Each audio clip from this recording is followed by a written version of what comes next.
Welcome to the Heroes of the Tuduma Forest channel. My name is Deborah Pettit. I'm an author, teacher, world traveler, and cat trainer.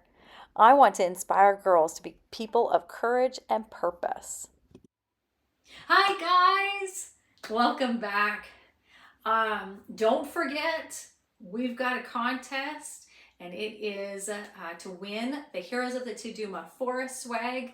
Closes at midnight, June 3rd. All you need to do is share my book trailer on this channel. You just share it to your social media and leave a comment that you did it.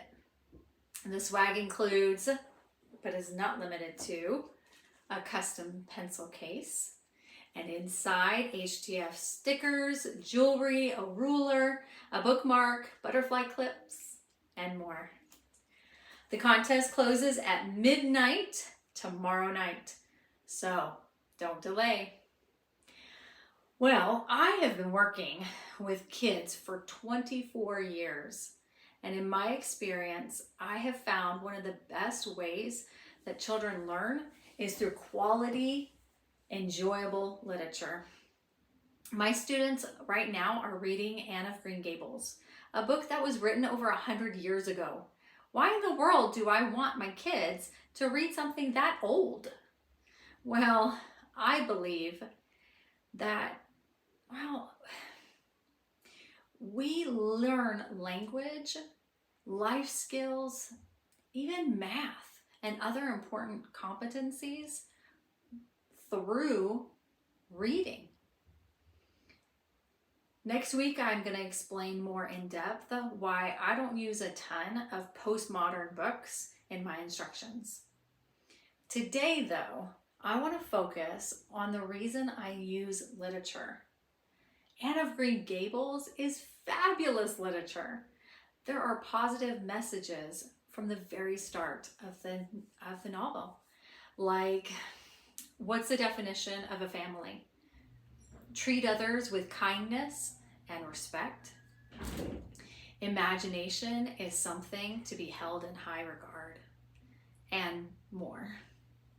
As I love to travel, I use literature from all over the world.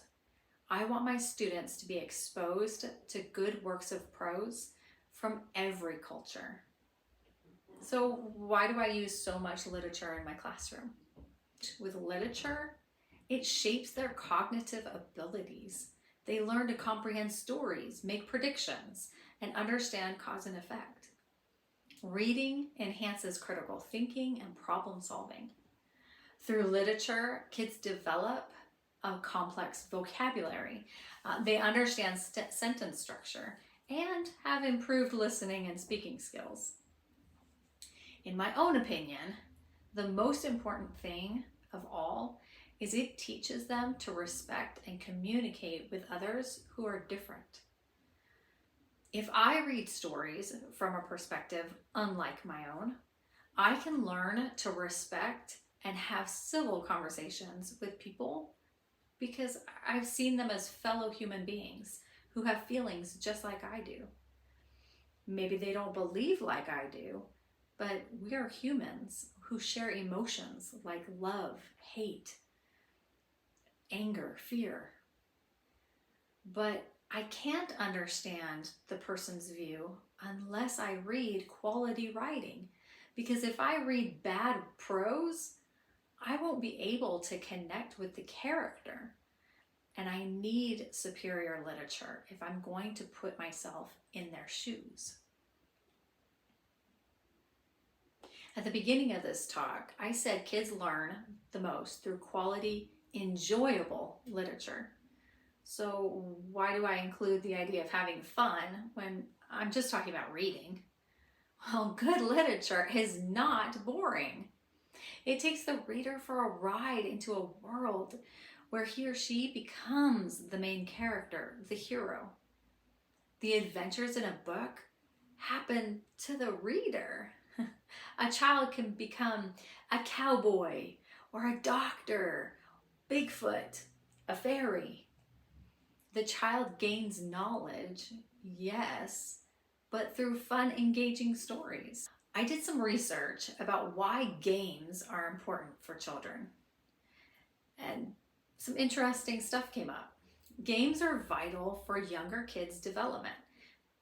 According to CambridgeEnglish.org, play lets children practice what they know and also what they don't. It allows them to experiment through trial and error, find solutions to problems, work out the best strategies, and build confidence and skills. Through play, children develop thinking skills and abilities that help them to succeed in their future, including language learning. Literature pretty much does all of that. When I read a good book, I can learn through the hero's trials and errors, find solutions to the problems of life by wondering, how would I react in his shoes? Of course, I learn more language, obviously, through reading. I'll have much more confidence in life because I've lived 1,000 lives through the 1,000 books I've read. Well, maybe not that many, but it's a lot anyway. And like I said, I learned to communicate with people who are different because I experience other people's perceptions in the books that I read. Literature in my teaching has always been important to me, but publishing my first book has encouraged me to take a much deeper look at why it's important. I want to open up new worlds to kids everywhere.